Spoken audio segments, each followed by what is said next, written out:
Şimdi doktorla görüştüm, çıktım. Benim alerjik bir bünyem varmış. Zaten hep vardı, yani biliyordum. Bunun için detaylı alerji testi gerekiyor. Onu da Almanya'ya gönderip sonucunu çıkarıyorlarmış. O yüzden başka bir gün yaptıracağım. Benim şöyle basınç ürtikeri diye, böyle basınçlarda mesela saat olduğu zaman çok sıkan bir kemer olsun, çanta, böyle koluma çok ağır bir çanta taktığım zaman o takılan yerde, basınç olan yerde böyle kabarıyor, çıkıyor. Ve bu yazın daha çok artıyor. Özellikle çok güneş altında kaldığım zaman kaşınıyorum, kabarıyorum. Bu şekilde dışarıdan gelen uyarılara benim daha çok alerjim var. Yediklerimden olduğunu çok düşünmüyorum. Tabii yediklerimde de herkesin bir şey alerjisi vardır da. Neyse, o şekilde. Yani o yüzden diye bir sonuç yok. Çünkü alerjik bir bünye, yani yapacak bir şey yok. Bakalım.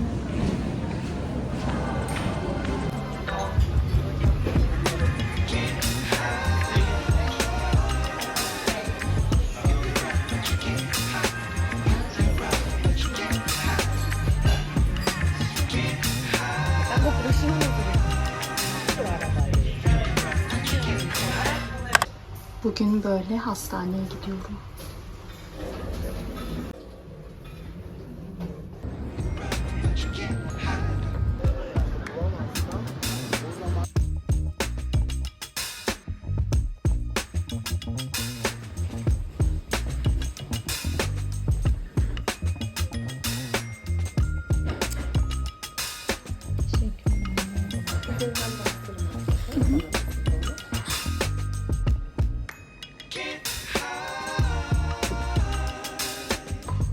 Şimdi kanımı aldılar.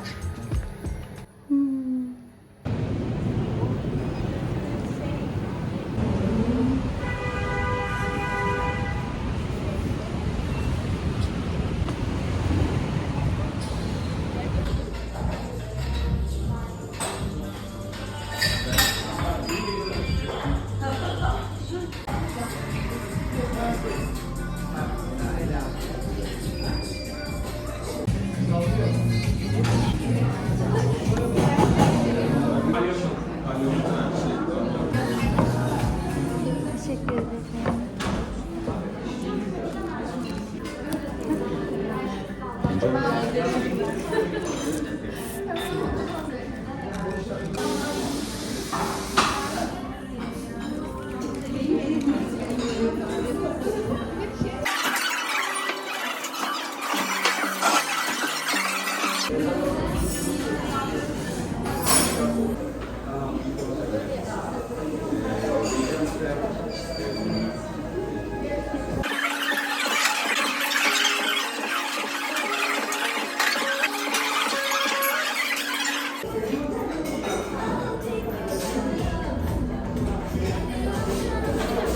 Bu alerji testi için kan vermeye giderken en az 3-4 saat aç olmanız gerekiyor.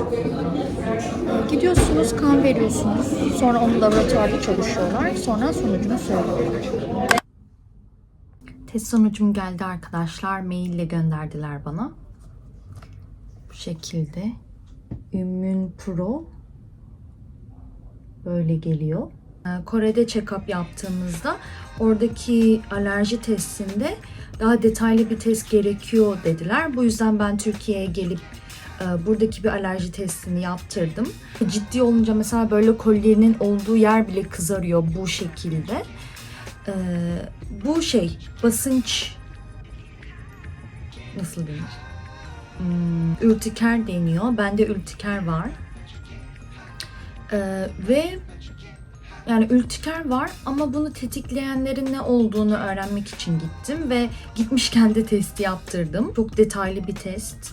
Yani gerçekten şok oldum. Çünkü hiç aklıma gelmeyen bu şekilde. Normal, yüksek, çok yüksek. 20 pozitif, 269 test var. Böyle bakarsanız çok yüksek 11 tane varmış. Yüksek 9 tane varmış. Bakalım. Öncelikle sebzeler. Sebzelerde gayet yeşil, yani alerji yok. Ama bir tek nektarinde biraz dikkat etmem gerekiyormuş. Ve şuna bakar mısınız? Yani mayaya alerjikmişim. Kıpkırmızı. Bira, ekmek gibi unlu mamullerde. İşte baharat, otlar, deniz ürünleri. Onlarda çok bir şeyim yok. Ve şuna bakın. Yumurtaya alerjikmişim. Yani her türlü yumurta. Yumurtanın sarısı, beyazı, hepsi. Çaylarda bir şeyim yok. Yani inanabiliyor musunuz? Yumurtaya alerjikmişim. Yani hayatım boyunca aslında yumurta yedim. Hani yememezlik yapmadım ama şeyi biliyordum. Mesela 2'den fazla yumurta yediğimde ishal oluyordum. Tabii bu test sadece şey değil. Şuna alerjikmişim, onu asla yeme değil. Ama hani biraz daha dikkat etmek için gerekiyor. Çavdar biraz tehlikede. Turuncu. Kestane turuncu. Aloe vera turuncu. Ve arkadaşlar şu inek sütü kıpkırmızı. Kefir. Kesilmiş süt ürünleri. Koyun sütü. Pişmiş süt. Ricotta peyniri. Mayalı peynir. Yani benim deve sütü ya da kısrak sütü içmem lazım. Yani ben zaten sütü tam sindiremiyordum. Bunu biliyorum. Bu yüzden badem sütü falan, yani bitkisel sütler daha iyi. Sonra salatalar hakkında da var. İşte göbek salata, kıvırcık salata, marul, roka gibi. Onlar da gayet normal. Mantarlarda kestane mantarı turuncu. Bir de bal turuncu. Diğerleri normal. Onlara yani işte biraz dikkat etmem lazım. Ve sonra genel tavsiyeler, yani neyi yersem daha iyi, neyi yemezsem daha iyi, böyle bilgiler de var. Uzak durulacak gıdalar. Aloe vera, bal, bıldırcın yumurtası, çavdar, inek sütü, keçi sütü, yumurta, akı ve beyazı, peynir, maya. Yani ekmek yememek Türkiye'de çok zor. Sonra aşağı inince tüketilebilir, yani çok bir sorun olmayanlar. Şöyle en az 5 hafta uzak durulacak gıdalar. İyi olan şey şu, alternatif de öneriyorlar. Mesela bal yiyemeyene şu önerilir. Ya da nektarin yiyemeyene şu önerilir gibi. Mesela süt ürünleri. Bende bayağı alerjik çıkmıştı.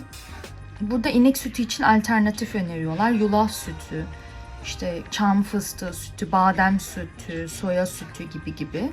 Bitkisel süt içmem lazım. Ve sona geldiğimizde bana yemek de öneriyorlar ve yemek tarifi de veriyorlar. Mesela ıspanak tava, irmik çorbası. İrmik çorbası. Mesela sebzeli risotto.